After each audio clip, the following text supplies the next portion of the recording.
All right, so that's how important federalism is. It gets its own chapter in the textbook, and that's what we'll start covering by the end of the class period today, and then we'll finish it up on Tuesday before you go to take your test on Wednesday, all right? So, judicial review, hopefully you've heard that term before. You have an idea of what that concept is. This is a concept that the Supreme Court is going to be able to review any sort of legislation that's passed. Understand that judicial review is not just does not just pertain to legislation, meaning acts of Congress. Judicial review can also pertain to what we call executive actions or executive orders.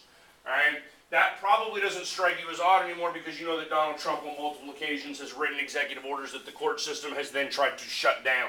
Right? Be that his little temporary bans on who can come into this country, or now he signed one a couple of days ago dealing with the DACA, the immigrant children that were basically allowed to stay here even though they were here illegally because they came in as children. A court system threw that out, saying that he couldn't deport all of those people. All right. The next thing you should understand about judicial review is at no point in time is judicial review actually specified in the Constitution. One, is that cup yours? Yeah. Okay. Two, go just down here to the executive suite office. Go see Ms. Momani, and she's going to try to get you back in Momani. She's going to try to get you back in psychology. All right, do you want this cup? Yeah. Because hopefully you won't come back for your sake. Not that I don't want you. Hopefully I'll see you next year. Okay? All right. So, judicial review is not it's not actually specified in the Constitution. In fact, when we look at our little Constitution up here, and we'll go over this in more detail, right? It's basically two columns. You see that? This whole side, right, all the way down here to this little section right here. This is all Article 1, and that's all Congress. Article 2 then goes to right there, and that's all the President. And then this little tiny bit right here is Article 3, which covers the Supreme Court or the judicial branch. It's actually very short. Because our founders understood the necessity for a national judiciary. Okay? They realized that because the Articles of Confederation didn't have one, and so they knew that that was a flaw in the Articles of Confederation. But they weren't 100% certain how the national judiciary would actually work out. And so when we get into this in more detail, you'll actually find out that there are some things that you would think of that would fall under the Supreme Court that are actually the responsibility of Congress. Right? But judicial review is what we refer to as an informal amendment to the Constitution, and we'll talk about that in more detail today as well, because we'll talk about the amendment process. All right? So that's how we get judicial review. All right? It's established in Marbury versus Madison. Hopefully I don't need to go over that case in too much detail. All right. Basically, John Adams was the second president of the United States. He appointed some people to some judgeships, to some federal positions, and when Thomas Jefferson and then James Madison, his Secretary of State, when they take over, I think Madison was Secretary of State at the time, but when they come into the White House, they basically refuse to give these people their job. All right, and that ultimately leads to a court case. It actually ended up in the Supreme Court initially. It did not go to any other court first, so it goes straight to the Supreme Court. They have original jurisdiction. And John Marshall is the Chief Justice of the Supreme Court at the time. Marshall is a really, really smart guy. And so Marshall's a Federalist. Adams is a Federalist. Marbury is a Federalist. Theoretically, all these people... Okay, have a seat. Theoretically, all these people could have or should have sided with one another. In which case, John Marshall should have sided with Marbury and should have told Thomas Jefferson that he had to give Marbury his job. Instead, John Marshall's really smart. He understands that if he tells Thomas Jefferson that, what's Thomas Jefferson going to do? He's going to ignore him. Okay? In fact, it becomes really problematic when the Supreme Court tells the President or the Executive that they have to do something because the Executive is the one that actually enforces decisions. Which means if they didn't want to do it in the first place just because you told them they have to do it, doesn't mean that they're all of a sudden going to be like, oh, okay, fine, now I'll do it. All right? You'll actually learn about that when you talk about Andrew Jackson and the Trail of Tears. You know that Native Americans actually sued the U.S. government, and the Supreme Court was like, no, you can stay on your land, it's okay, sorry, our bad. And then Andrew Jackson took the army down there and kicked them off anyway. All right? So Marshall, what he does is he basically finds a little loophole, and it is a little loophole in everything that happened, and he determines that the appointment of these people was actually unconstitutional, meaning that it wasn't done in accordance with the Constitution. Thus, he sides with Jefferson, with Madison, all right, saying that these people don't have to get their jobs. The issue then is all of a sudden he has now established himself in the Supreme Court as being capable of reviewing every action by government to determine whether or not it falls in line with the Constitution. All right? Don't worry about that in too much detail. Now, this gets us into how we actually change the Constitution, because judicial review is one of the ways we change the Constitution. There's actually two manners in which we'll change the Constitution in the U.S. One is what we call informal amendments, and then the other is obviously formal amendments. Informal amendments are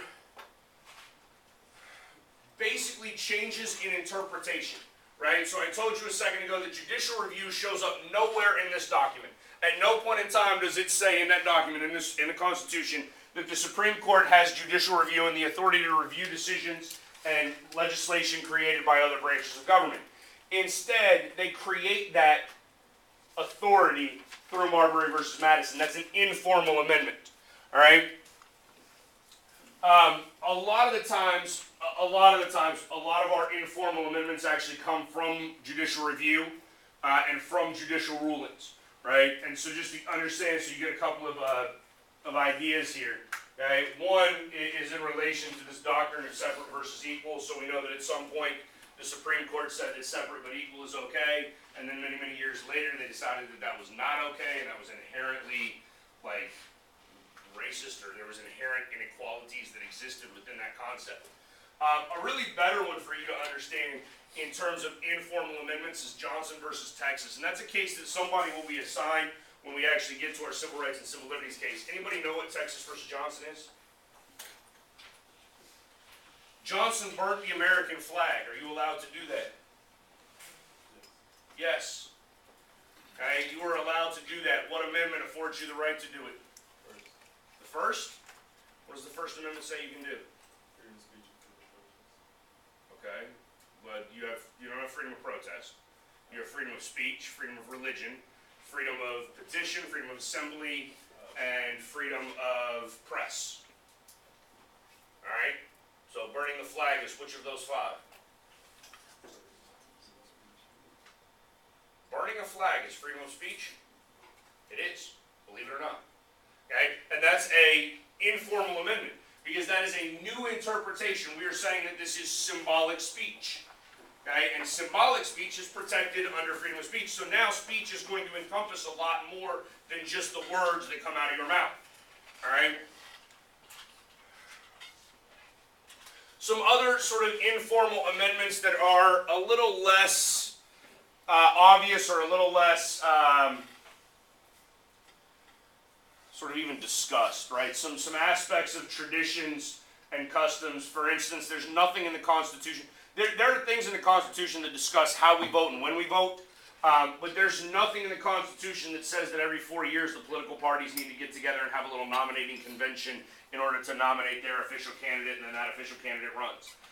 In fact, and it was wildly entertaining, because in the last presidential election cycle, there was all sorts of debates about whether or not the Republican Party could kick Donald Trump off the ticket and try to put somebody else on. All right? And whether or not that would or would not be legal, whether it would or would not be constitutional, all sorts of things like that. All right? Additionally, we've had, we'll get into this in a lot more detail when we get into the executive branch. Do you know what the cabinet is? The cabinet, those are the people that like advise the president. So Jeff Sessions is a cabinet member. He's the attorney general. General Mathis is the Secretary of Defense. He's a cabinet member. Okay.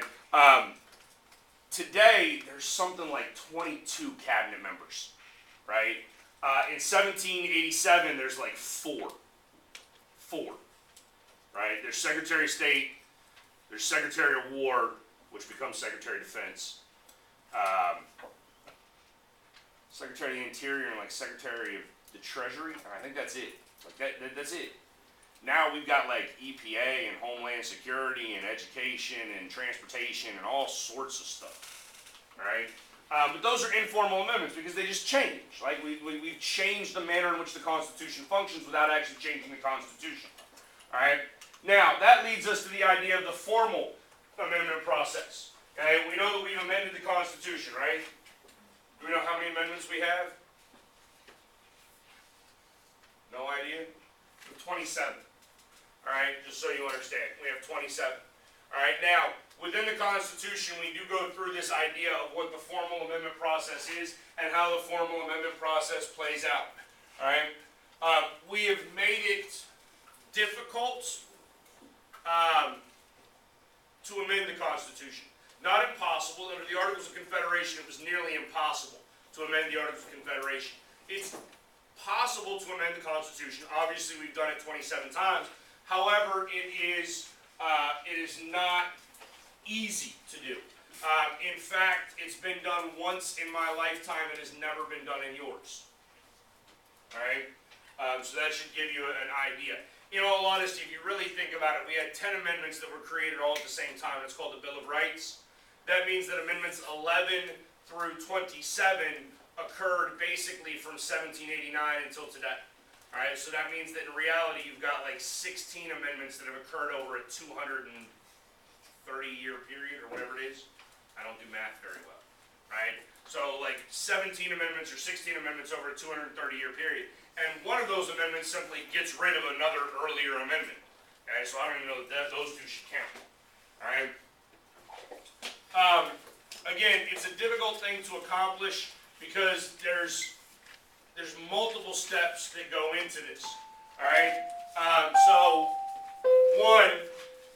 first, there's two ways that this can get accomplished, and there's basically, well, I guess theoretically there's four ways because there's two avenues.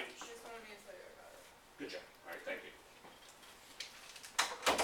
Okay, so there's two ways, well, four ways. So there's two ways to implement the proposals. All right. So there's basically two steps to start. All right. One is actually Congress, right, which means our national government, and this requires 2/3 of Congress to agree. All right. Because 2/3 of Congress has agreed on it, you cannot have a presidential veto. Because a presidential veto can be overridden with a 2/3 majority, so if 2/3 have already agreed on it, the president can't override it. You understand that? All right? The second here is a constitutional convention. All right? And so, all right? So with a constitutional convention, you basically get a whole bunch of delegates, and delegates simply means like people that are representing the state. A whole bunch of people together to sit down, and their sole purpose here is going to be to try to amend the Constitution. And this requires 2/3 of the states, again, so that's what, 34, I think, 34 of the states, I think, is what are required in order to call a constitutional convention. Okay? The Constitutional Convention, this starting point has never been used before.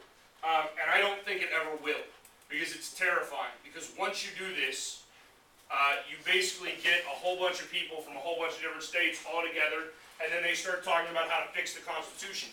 Theoretically, because the states called them there, they were called for one reason and one reason only. Yet once they start, there's no limitations to what they want to do. Theoretically, and this is why I don't think this would happen, because in all honesty, if we ended up with another constitutional convention, I think they would probably decide to throw the Constitution out and start all over again. All right? Which is why I don't think this will happen anymore, or again, or ever. I mean, like, theoretically, this is how we wrote the first Constitution. All right? Like, all the states got together with delegates and they wrote a Constitution. I don't think we will do this. Most of the time, in fact, every time, it's gone through Congress first. All right? Now, once you have written the amendment, right, and so this is like writing and agreeing on the amendment, then you have to ratify it. Okay?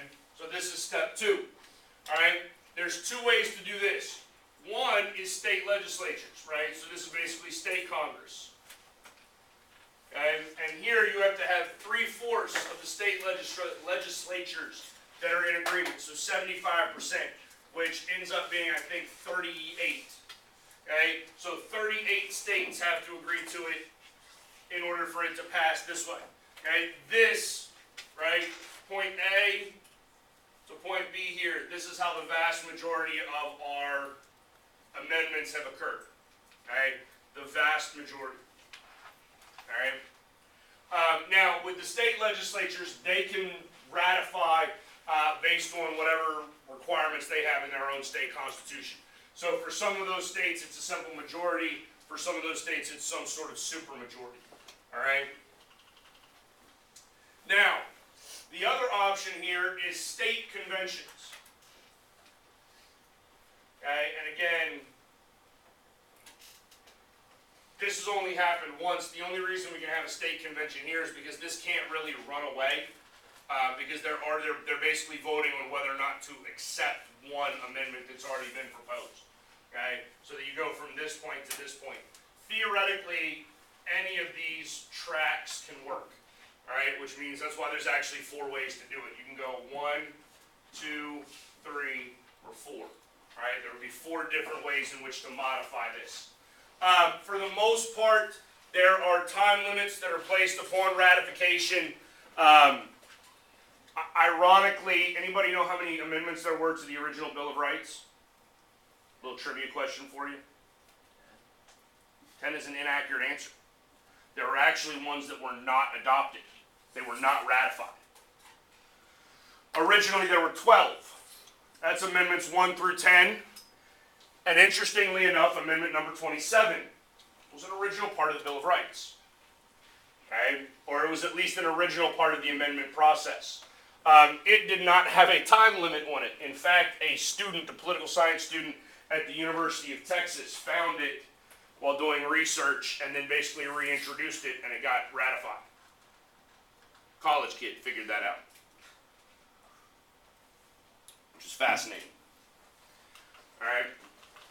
So this brings us to federalism. This is a really important concept. I cannot stress this enough. If you don't get federalism, you're going to struggle moving forward with this class. All right? Because this is an essential foundational ideology or understanding of how our government actually functions. All right? So federalism is defined as the division of power between a national government and then state and local governments. All right? We do this because we don't want a unitary system. A unitary system is sort of more along the lines of what England has, where you have a central government, you don't really have a constitution, and that central government can do what it wants. All right? We also don't want a confederate system, because that's what we had obviously under the Articles of Confederation, in which the states have all the power, and the national government has no power, and you can't really get anything accomplished. All right? So this concept of federalism, then, is this definitive separation of powers between the state and local, and then the national level. All right, it allows for unity, but it also allows for differences. All right, so we have some uniformity, but not complete uniformity. There are certain things that will be legal in some states that are not legal in others. The best example that I can give you of this today is marijuana. Right? So when you look at marijuana law, there are, I have to go back and count them up again now because it changed in the last election cycle. I think there are 6 states in which marijuana is legal, completely legal, right? Recreational. You can just go buy it and smoke it on the street, whatever.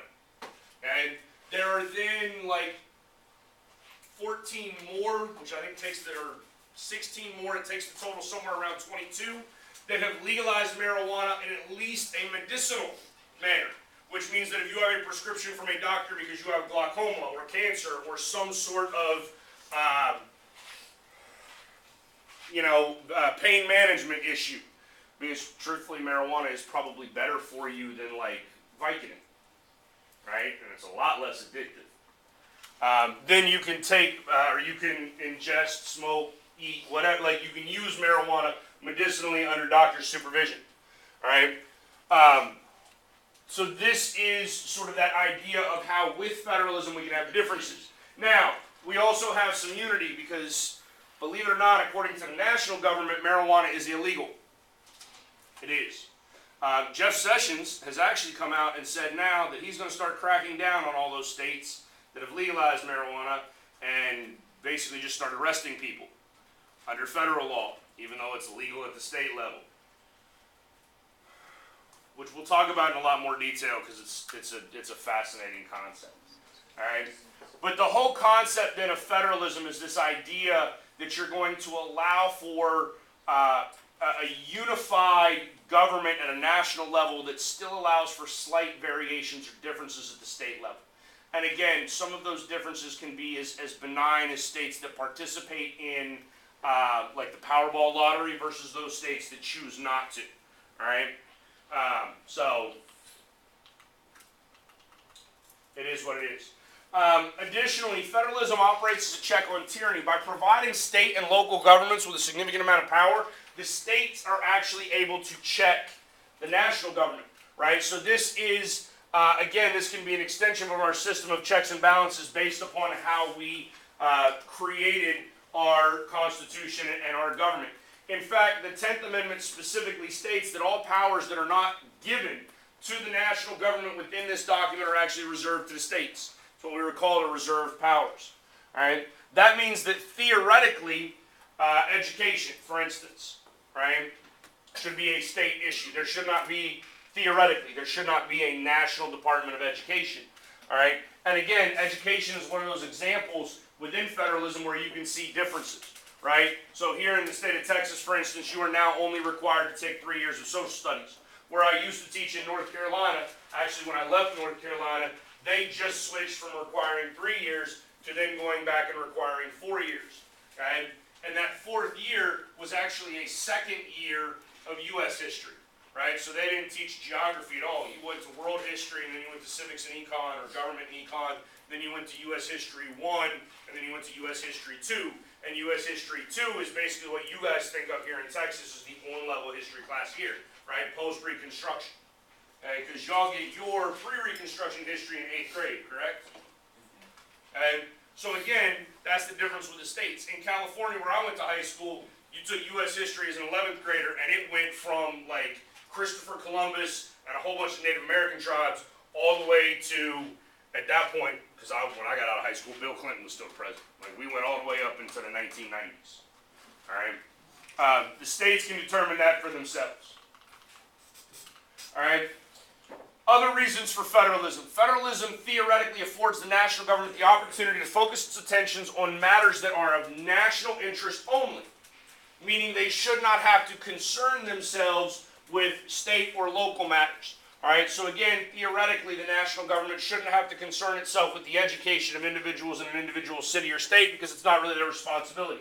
They shouldn't have to concern themselves with what age you're allowed to drive or the requirements in order for you to get a driver's license, right? Different states have different requirements for getting a driver's license.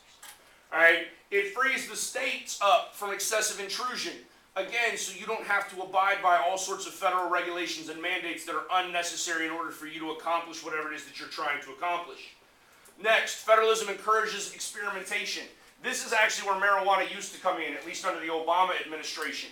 Because when you look at, and we'll use Colorado as the example because Colorado and Washington were the first two states to legalize marijuana. They did it about 6 years ago, right?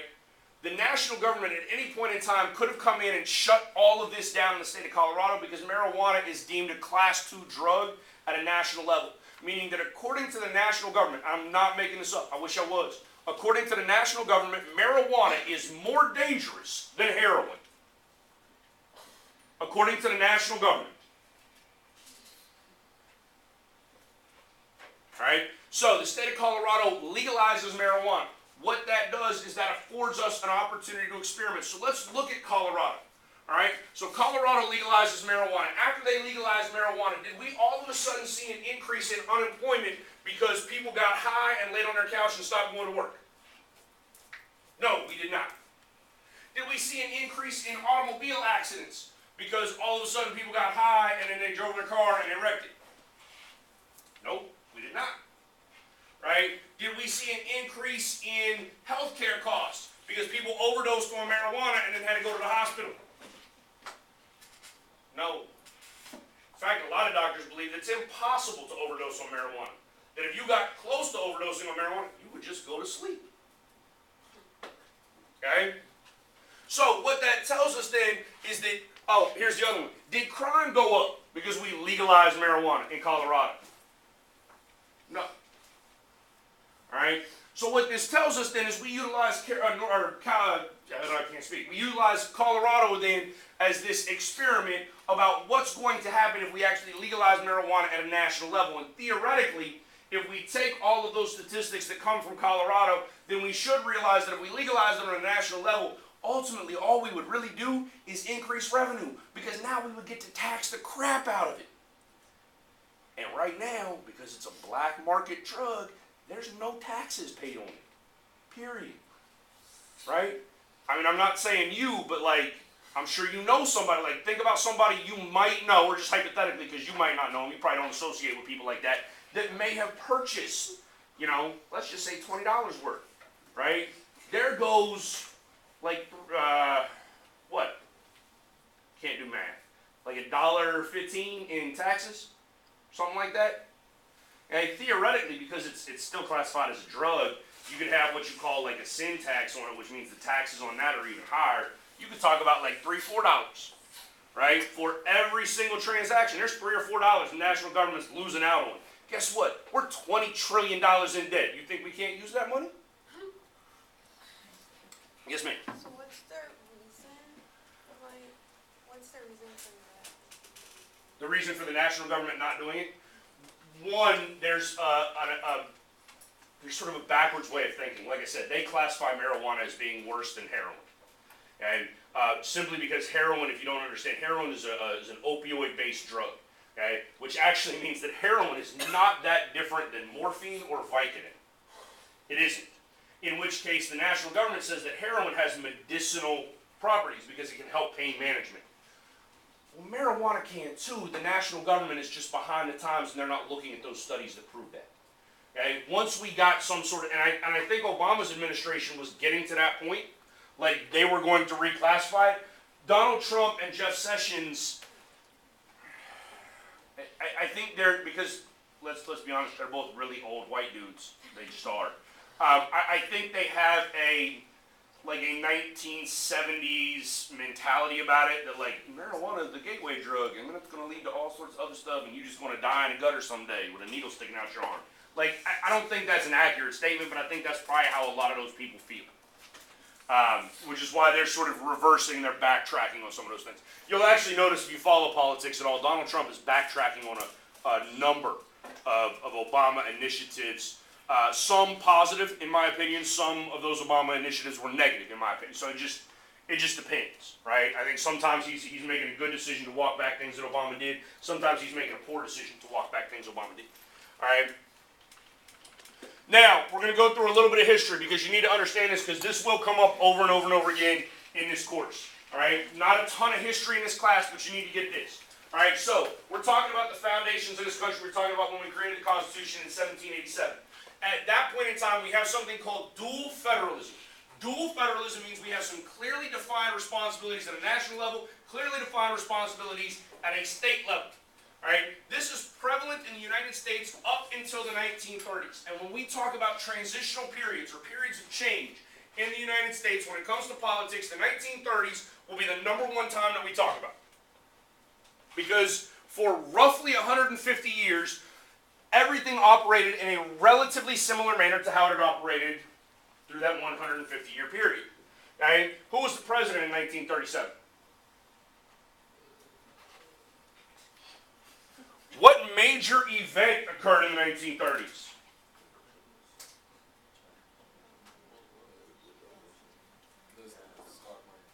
Well, that happened in 1929. But then in the 1930s, what do we have then? The Great Depression. Thank you. Okay? We have the Great Depression. Now, what you will learn, and we'll talk about it in a lot more detail as we continue to move through the course, what you will learn is that the 1930s all of a sudden creates a shift in the mentality of Americans. And we go from this ideology of I do everything all on my own, okay, to we industrialize. Now all of a sudden, instead of like making our own bread, because people used to do that before the 1920s, we now go to a supermarket or grocery store, corner store. We don't have like supermarkets at that point. But you go to a corner store and you buy a loaf of bread. All right? Then when the Great Depression hits, all of a sudden we were no longer self-sufficient. You couple the Great Depression with like the Dust Bowl crisis and the lack of crops that were being grown in the United States at the time, and all of a sudden we have a massive problem. And instead of people looking at themselves going, all right, I got to fix this, now all of a sudden they look at the government and they go, you got to fix it. Okay? All of a sudden we go from this individualist ideology to this concept that government is now going to be the solution to all of life's problems rather than the cause of all of life's problems. It used to be the cause of. Now it's the solution to. And so the 1930s creates a shift. What we get in the 1930s is this idea of marble cake federalism. And you know what a marble cake is? What is it? Swirled together, right? Like there's no definition. Okay? So that's what we mean when we mark them in a marble cake, right? It's swirled together. There's no clearly defined definition between the two, right? So the chocolate and vanilla, whichever one you want to say is the national government versus state government, they're now intermixing. And all of a sudden, these responsibilities have some very blurred lines. Who is supposed to do what? Yes, sir. Go ahead. All right. So this is what comes out of the Great Depression. All right. So this comes out of the Great Depression as a result of people looking to the government as the answer to all of the problems that we have. All right. The marble cake federalism also creates an opportunity for the Constitution to be reinterpreted to be much more of a broadly worded document and what we sometimes refer to today as a living document that is capable of constant change. Prior to that point in time, there was not a lot of new interpretation to the Constitution. All right? Now, this goes all the way up until basically the late 80s, early 90s. Okay? And this is another shift in American politics. All right? So in the late 80s, early 90s, somewhere in there, we get this return. We call this now New Federalism, but it is a shift, and it is supposed to be a return to the concepts of dual federalism. So all of a sudden, the national government is going to start taking a step back, and they're going to allow the states a lot more autonomy in what the states are doing. All right, the best example I can give you of this is like a national welfare program.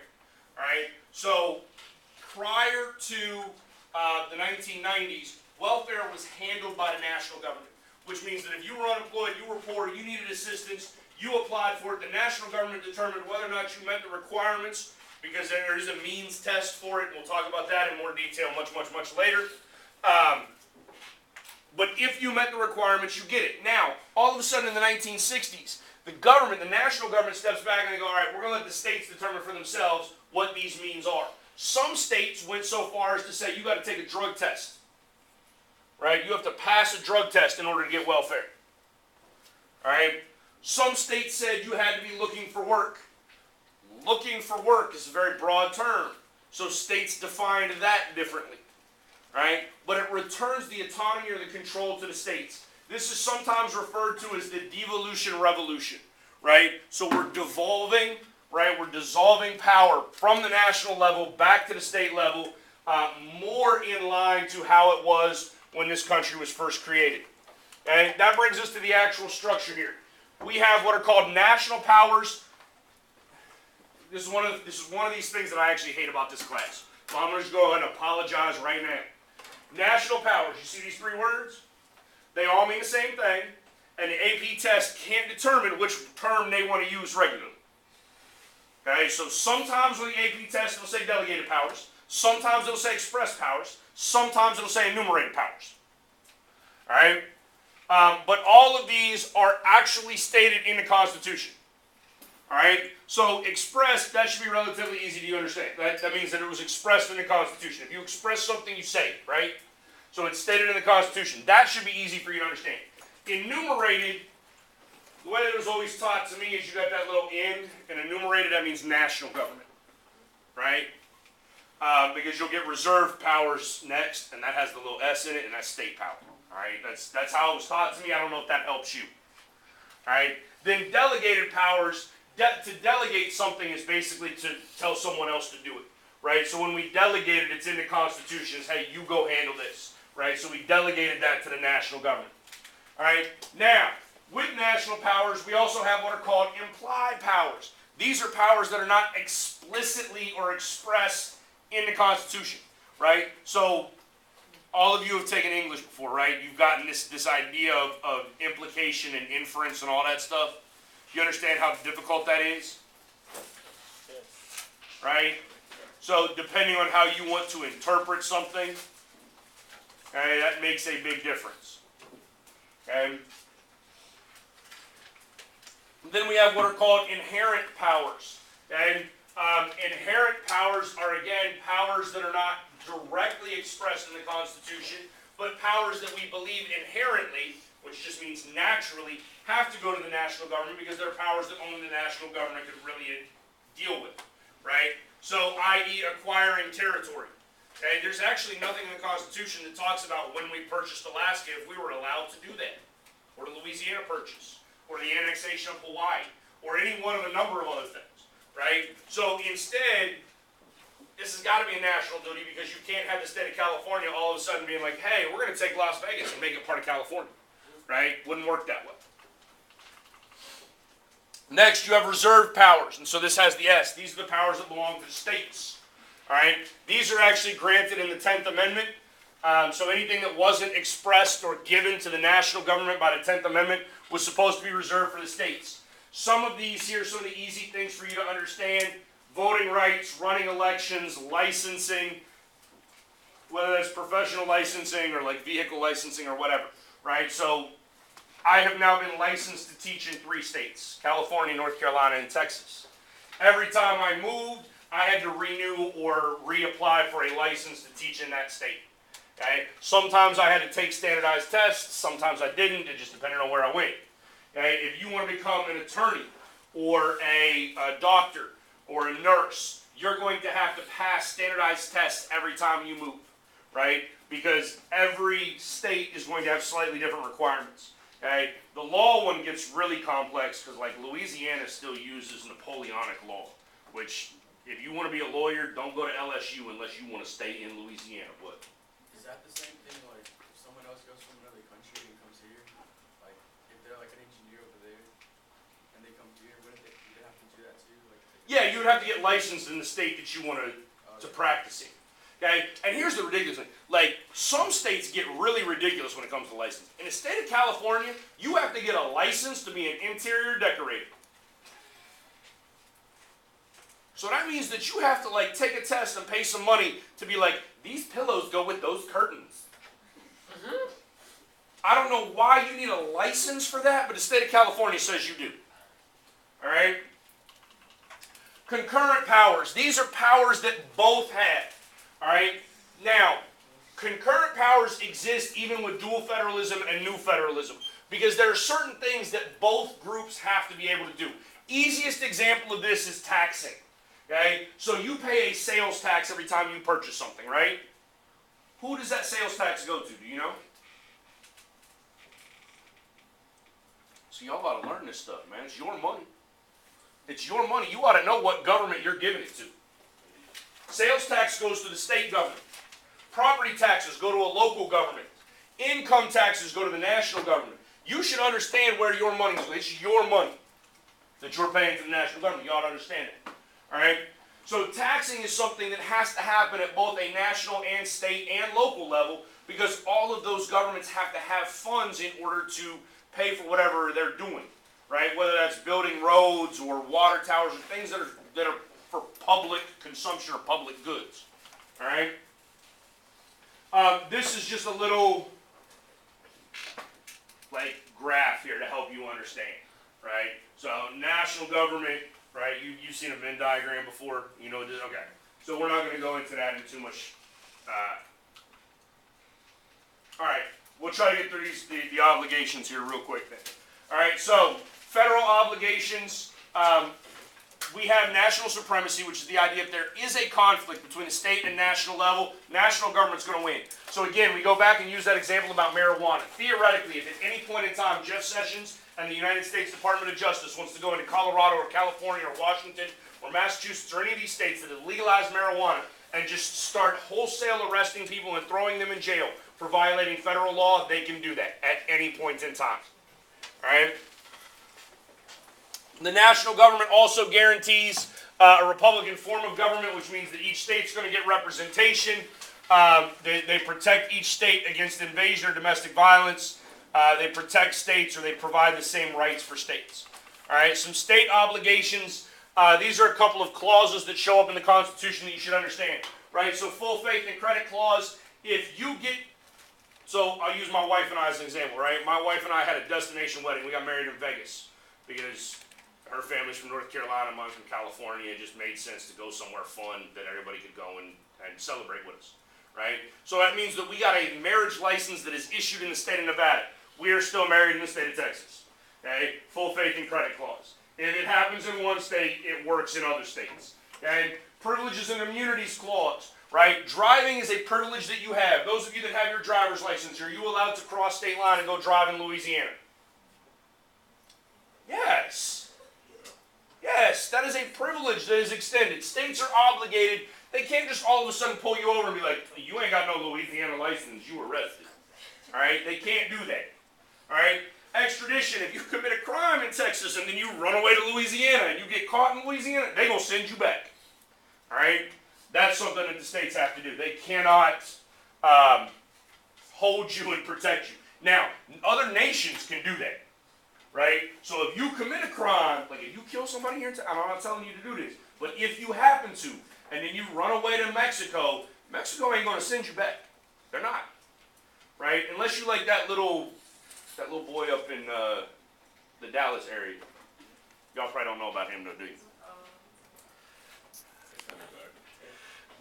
They called him, hold on, all right, good, I didn't stop.